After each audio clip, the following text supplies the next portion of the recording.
Some பாருங்கள் 2 power 40 + 2 power 40 is equal டுன்னு இருக்குது. ரெண்டுலேயுமே 2 power 40 காமனாக இருக்கா, அப்போ அதில் வெளியே எடுத்துடலாம். ஓகேவா? இங்கே பாருங்கள் நடுவில் ப்ளஸ் இருக்குது, அதனால நம்ம எல்லாம் ஆட் பண்ணி எழுத முடியாதனால இப்படி தான் போடணும். ஓகேங்களா? 2 power 40 வெளியே எடுத்துட்டிங்கன்னா இது 1 + 1ன்னு வரும். 2 power 40 இது ஒரு 1 + 1 2ன்னு ஆகிடும். அப்போது 2 power 1ன்னு அர்த்தம்.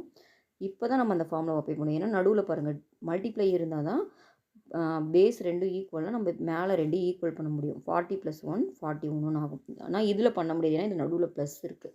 கேர்ஃபுல்லாக போடணுங்க. அப்போ இது 2 power 41 தான் இந்த சம்முக்கு ஆன்சர். ஓகேவா? தேங்க்யூ.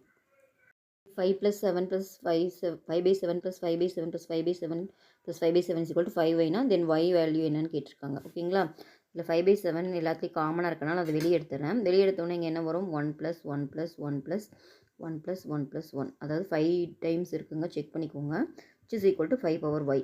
ஓகேவா? இந்த 5 power 7 இதை ஆட் பண்ணிங்கன்னா 5ன்னு வரும். ஓகேவா? which is equal to 5y.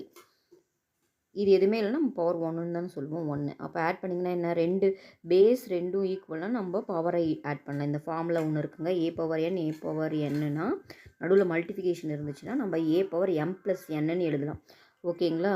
அந்த ஃபார்முலா யூஸ் பண்ணி இங்கே எழுதும்போது இங்கே 8ன்னு ஆகிடுது, இது 5yன்னு ஆகிடுது. அப்புறம் இன்னொரு ரூல் இருக்குது, 2 பேஸும் ஈக்குவலாக இருந்தால் பவரும் ஈக்குவலாக இருக்கும். இங்கே 5 ஈக்குவலாக இருக்கா, அப்போ இந்த பவரும் கண்டிப்பாக ஈக்குவலாக தான் இருக்கும். அப்போ y = 8 தான் இந்த சம்முக்கு ஆன்சர்.